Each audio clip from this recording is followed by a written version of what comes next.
What's going on, Dolph fans? It is your boy Dillon, and I am here to do one of my first free agency videos of the offseason. I know we're still technically in the season, but I am going to do one of my first free agency videos because there was an article put out about 28 pending free agents on the Dolphins roster. So I do want to go through that. I take this opportunity. It was a good opportunity, I feel, to do that. So I'm going to do that.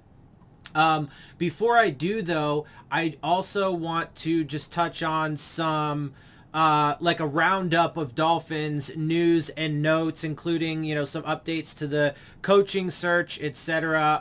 Some roster notes as well.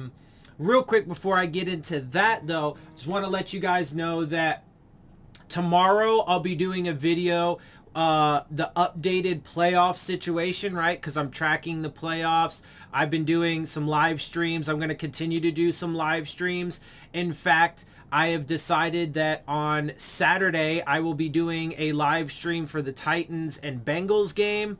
I will also be doing a live stream for the Bills Chiefs game on Sunday. So make sure you check those out. Join me for that.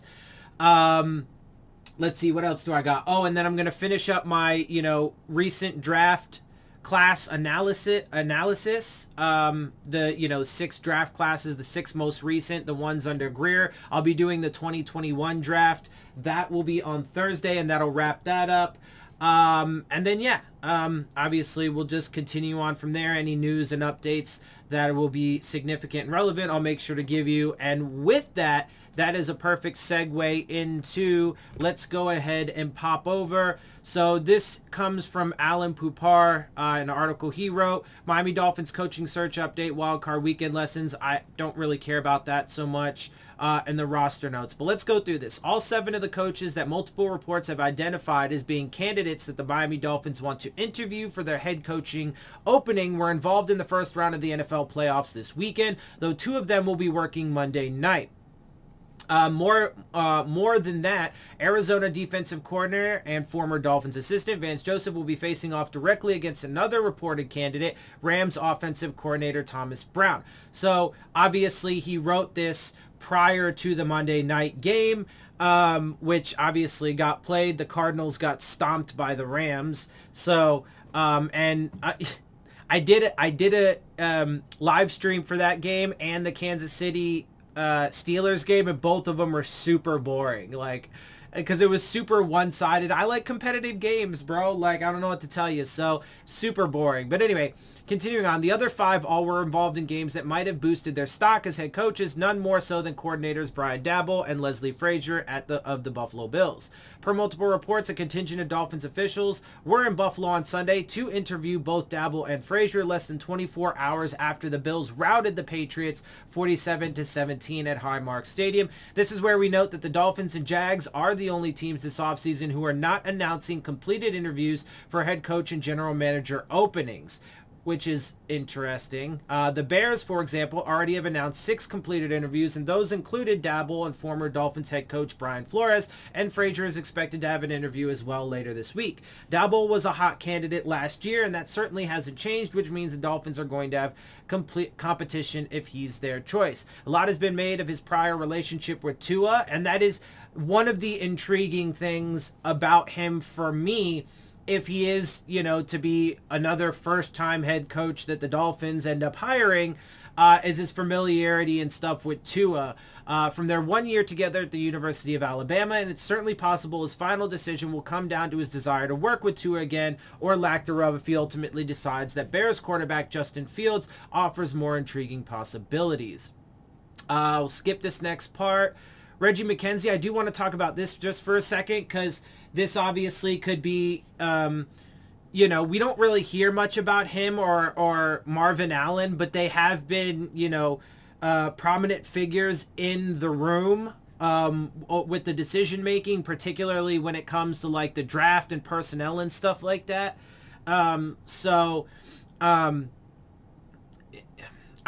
Look, for the most part, I think we probably should have just cleaned house and everything, as opposed to doing this half-assed. But again, if it's dependent on who they hire, but if they can get a Jim Harbaugh, Jim Caldwell, Leslie Frazier, or whatever, a veteran guy with a Rolodex who can build a roster and stuff and who knows what he's doing, I don't have a problem with Chris Grier taking orders from that kind of person, that kind of coach. But otherwise, it's just probably going to be another one of those, half-ass situations where he fires one guy but not the other. So we'll see how all that plays out. More on that later. Anyway, along with looking for a new head coach, the Bears are looking for a new general manager, and they announced Friday they have interviewed former Dolphins GM Jeff Ireland. On Sunday came news via SI's Albert Breer at Sports Illustrated that they were going to interview current Dolphins senior personnel executive Reggie McKenzie for that post. McKenzie served as Raiders GM before joining the Dolphins, and is being hired by the Bears would give Miami compensatory draft picks in their third round each of the next 2 years based on the NFL's new rules involving minority candidates being hired by other teams. So that's one to keep an eye on. And that could be beneficial for the Dolphins in that regard. Let's note, though, quick extra little nugget that I read. It doesn't look like the Dolphins are going to get any compensatory picks as of right now for the 2022 season. All right, quick roster nuggets. Practice squad contracts expired Monday morning per NFL Network's Tom Pelissero, which means that 14 Dolphins players instantly became street free agents, eligible to sign with any team at any time. The complete list, and this actually will transition and segue into the actual main topic. But this is taking a quick look at, the practice squad guys that became free agents.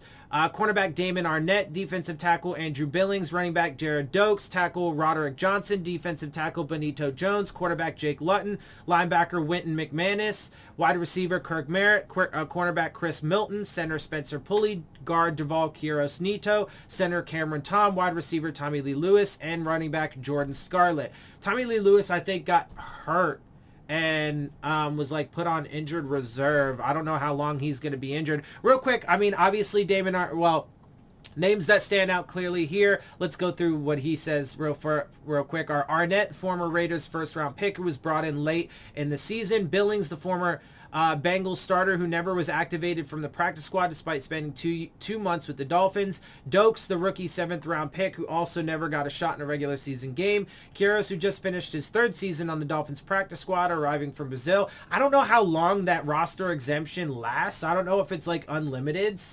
But he's been here every year with that roster exemption. So we'll see if that continues. And Lewis, who served as a kick returner for 2 games but sustained a season-ending hip injury against New Orleans. 4 practice squad players who signed last week to reserve futures contracts and will be with the Dolphins for the start of the offseason program. Wide receiver Cody Core, cornerback Javaris Davis, tackle Adam Pankey, and tackle Keon Smith.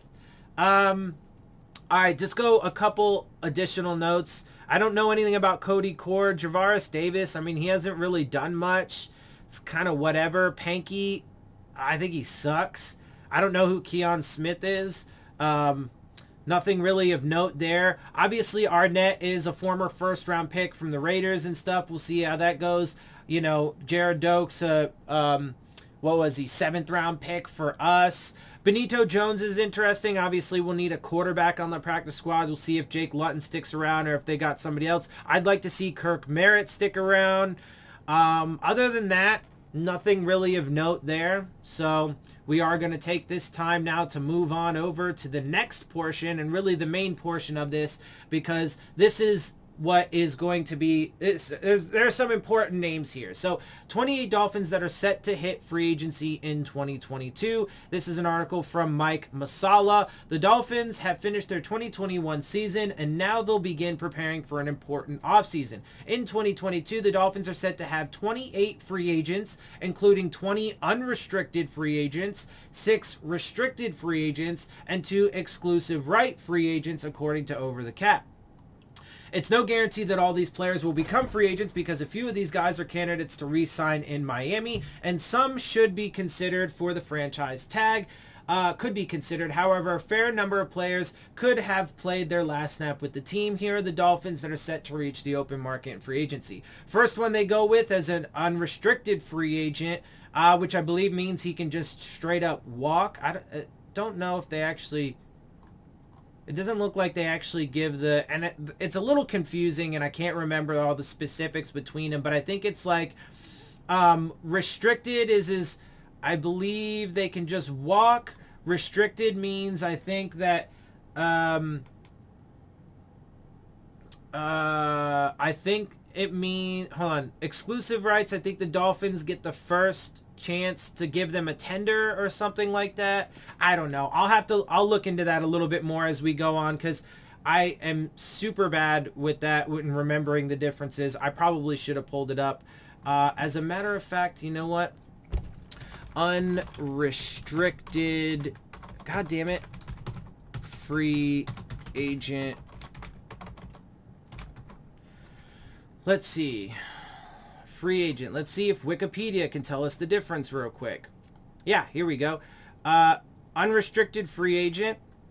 And unrestricted free agents are players without a team. They have either been released or the club had a term with their contract expire without renewal, were not chosen in a league's draft, or amateur players. These people, generally speaking, are free to entertain offers from other teams in the player's most recent league and elsewhere, and to decide with whom to sign a contract. Players who have been bought out of league standard contracts may have restrictions within that league, blah, blah, blah, blah, blah. And this is obviously talking about all leagues. So restricted free agent, vary among the major professional sports, but in principle it means that a player is currently signed to one team but is free to solicit contracts from other teams. There you go. That is an important distinction. And then I think, though, when it comes to the restricted and exclusive rights, I think, the exclusive rights give the Dolphins like a leg up. However, this player cannot sign with the competing club if the current club matches, or in some leagues comes within 10% of the terms of the offered contract. So yeah, restricted, they'll have an opportunity to match the, or just not match it, and then they can go sign elsewhere. I know that was a little, whatever. It's not the best, but that is the general idea of it. Anyway, let's get to it. Emmanuel Ogbah, by the way, I'm just going to go ahead and tell you now, first of all, I would have signed him before the season even started, because with the way that the season played out and the amazing performance he had, I mean, he's going to command a pretty big contract, and I think they could have got him cheaper if they just would have signed him this past offseason as opposed to waiting. But I still do think that they should sign him. They could give him a franchise tag, but I don't think that would make as much sense as like maybe Gesicki, because it would be a lot more expensive. I'm pretty sure. I think it would be like 20-something million, if I'm not mistaken. Whereas Gesicki, I think, would be like 11 or 12. Anyway, they need to sign Emmanuel Ogbah for sure. Will Fuller, he can fuck off. I mean, he didn't do a goddamn thing for us. Mike Gesicki, again, he's a guy that I would have signed up. I mean, I would have preferred to, again, have given him a contract. But look, and let's keep it real about Gesicki. I mean, like, Ogbah, he had, Fuller didn't do shit for us. Ogbah, he had a bunch of passes defensed, a bunch of sacks. He was, great in pretty much all aspects, right? Mike Gesicki, obviously, he's basically a one-trick pony. He's got, that catch radius. He, the 50-50 balls, whatever, right? Like, that's his thing. That's what he does. He's not a good blocker. He's not really good at much anything else, honestly. Even his route running is not the best, right? So, but, and I've said this before, right? I get that a tight end of his skill set and stuff is a little bit of a luxury, especially considering the fact that we have such pressing needs elsewhere, like on the offensive line, wide receiver, running back, etc., etc. So, I do get that. However, I do believe that, and even though the Dolphins are not currently in this situation, we have him, and we should try and find a way to keep him, not to mention we drafted him, but he is already currently in-house, so I think we should try. But he's a luxury that teams shouldn't have to like let go simply because they failed to properly build their team, as a whole, and make it a well-rounded unit that doesn't require you to use your tight ends for blocking, right? He should be a weapon that you should have the luxury to have, because, you You have an offensive line that can block with those 5 guys and needs minimal help from the running backs, tight ends, etc. Anyway, tight end Durham Smythe, again, another guy that I like. I actually really liked the, the pairing of Gesicki and Durham Smythe. He's a well-rounded tight end. He's obviously a lot better in blocking and stuff than Gesicki is, but he's a decent pass catcher. He's not quite as good as Gesicki is.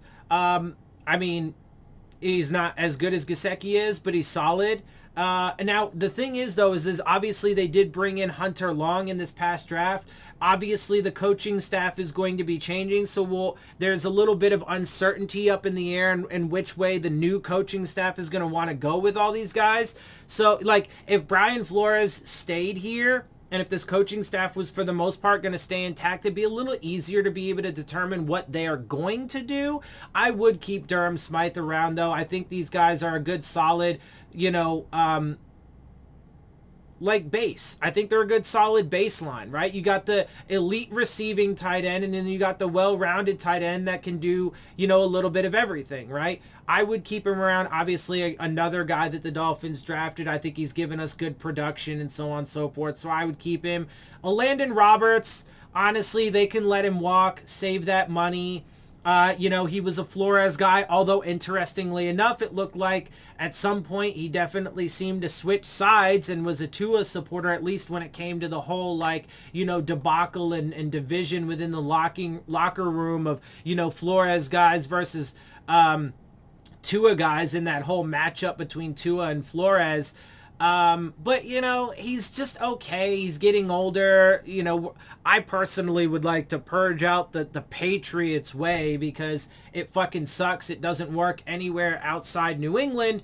And it was, it actually lent to a lot of the toxicity that, we saw within the culture. So, and we need to improve the linebacking core anyway. Honestly, that's probably a unit, probably really the only unit on the defensive side of the ball that I'd say we need to focus on. Otherwise, I think we're pretty solid with the guys that we have here. Landon Roberts can fuck off.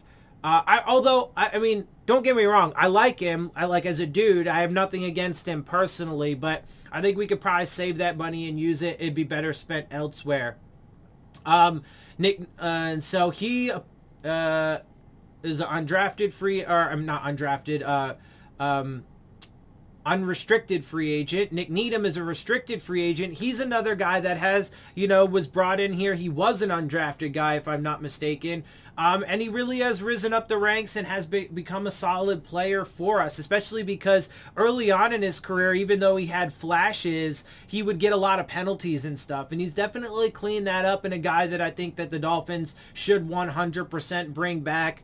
Especially because if, they end up, not to say that he would necessarily replace either Xavier Howard or Byron Jones, but there is a distinct possibility that one, if not both of those extremely high-paid corners ends up leaving sometime this offseason. So I would definitely keep Nick Needham around. I think he's had solid production for us, and he's really grown into a pretty damn good player. Justin Coleman, I wouldn't mind having him as a depth option, but I wouldn't hate if they let him go either. Jacoby Brissett, get the fuck out of here. You can fuck right the fuck off. Albert Wilson, I don't mind keeping him around. Honestly, I don't hate him. Okay, so it's kind of weird. He's never been spectacular, but I thought, with his time with the Chiefs, I thought he showed a lot of promise, and then I thought that he was going to be, a really good weapon in the Adam Gase offense that we were trying to run, because that was, ideally going to utilize a lot of speed and stuff like that, and after the catch ability and whatever. I wouldn't mind having Albert Wilson as like a 5th or 6th option, but again, that's definitely a room that we need to upgrade for sure. So I really wouldn't mind him leaving either. I'm kind of on the fence about it. I mean, I wouldn't hate, or I guess you could say I'm indifferent about it. I wouldn't hate it or love it either way. Matt Collins, I would love to keep Matt Collins, though. He's a guy that you could have as a solid 3rd guy for sure. Obviously, we need to get another Like, I would like to, I mean, maybe Kirk Merritt and Mac Hollins could be a little bit of a combination of that going forward. But obviously we need to have a guy like Devontae Parker, although I'm perfectly fine with letting Devontae Parker go. I like him as a person. I certainly like how he's defended Tua and, you know, backed him up and stuff like that. And I think that the production he does give you when he is available is pretty good, and he shows flashes of that potential. But, you know, and he's the only Dolphins jersey that I have that of a current player still. So there is that aspect of it for me. But honestly, at this point, and although, to be fair, he actually, you know, going into this next season, I think he's only supposed to be slated for like a $5 million or $6 million cap hit. So it is going to drop significantly from what it was this year. And so, again, I certainly wouldn't hate if they kept Parker around, but they do need someone to fill that role if he is going to leave. And maybe Mac Hollins and Kirk Merritt could be more of those guys. Preston Williams, too, can get the fuck out of here. Pilardi, he fucking sucked this year. I don't know why we got rid of Matt Hawk for this guy. Not that Matt Hawk is like the best of the best or anything, but he was certainly better than fucking Pilardi. Pilardi can fuck right the fuck off, too. McCourty, you know, we didn't get much out of him, and then he got hurt and got put onto injured reserve.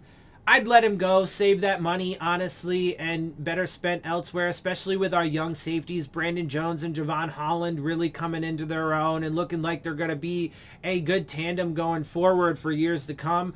Duke Riley, I wouldn't mind keeping as like a depth option, but other than that, John Jenkins, he's a solid depth option as well, and maybe a guy, you know, to have in that rotation. I wouldn't mind keeping him around, at least, you know, and some of these guys, when I say like I wouldn't mind keeping him around, I would definitely bring them into training camp and give them an opportunity to see if they can find a spot on this roster. Sam McGuavin, man, I don't know, like, during the season, this guy is one of these guys that for the past few years, we don't get jack shit from him in the season, in the regular season. Maybe it's because he's just got guys ahead of him, or the coaching staffs don't give him an opportunity, or whatever it is, but he never seems to give us anything in the regular season, but he looks like a superstar in the preseason.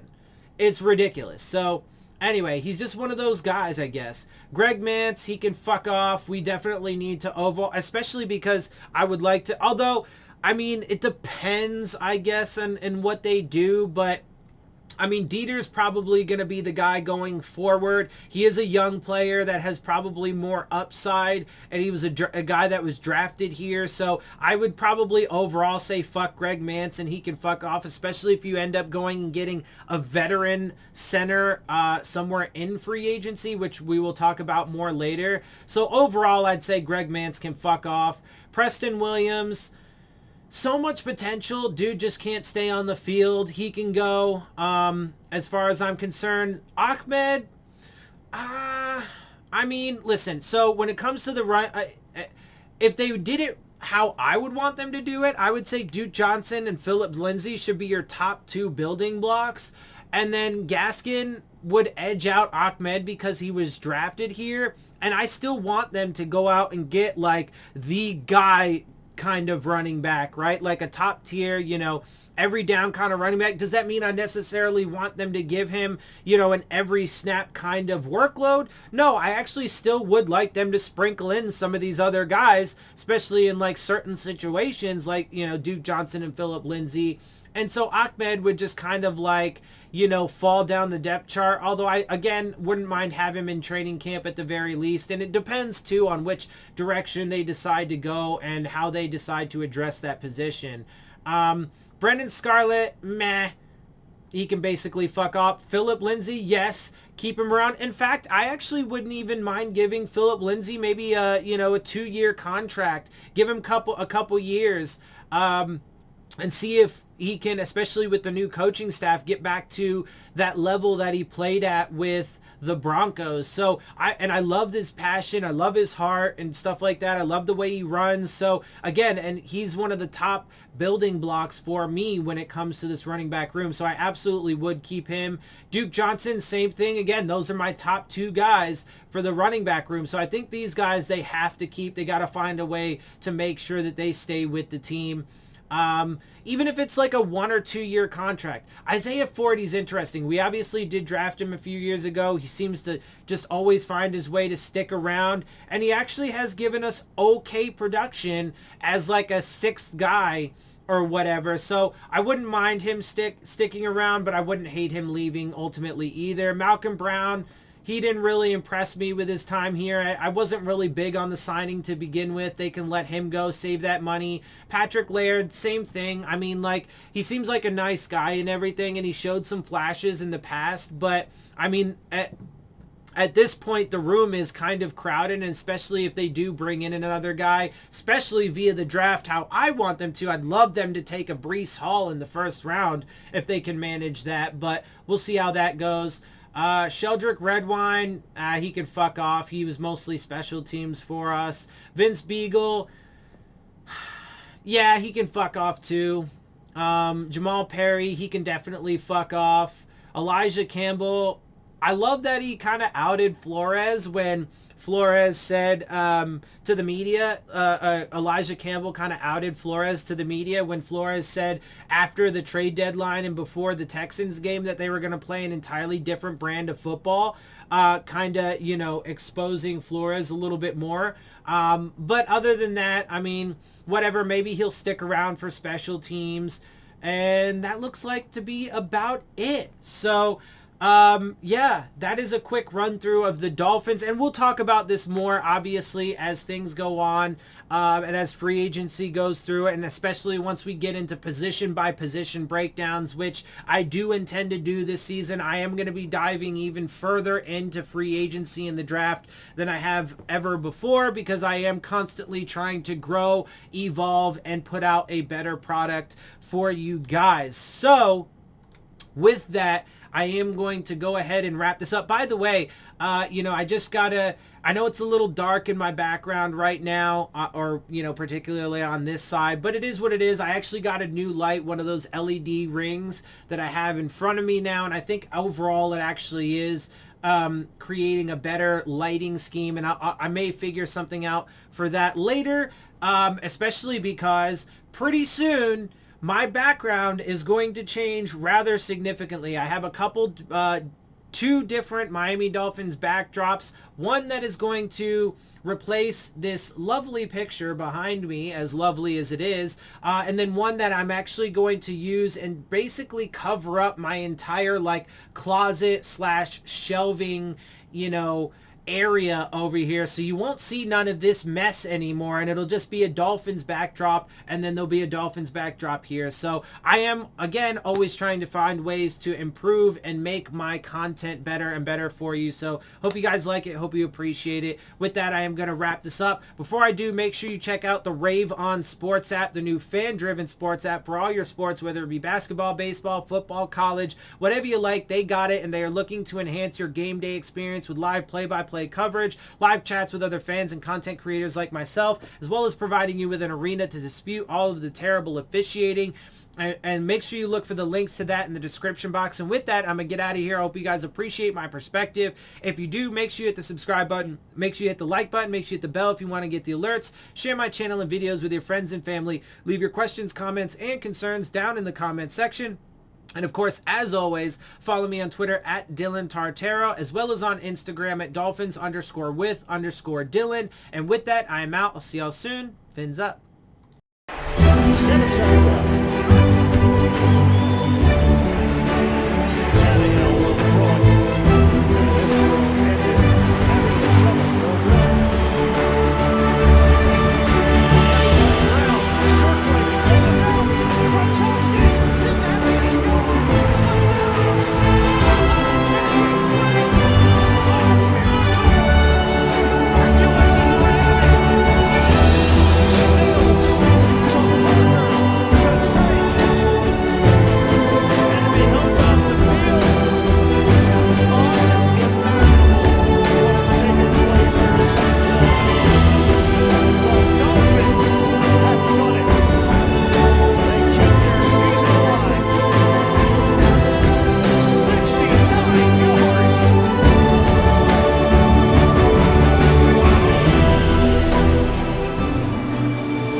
Miami wins it.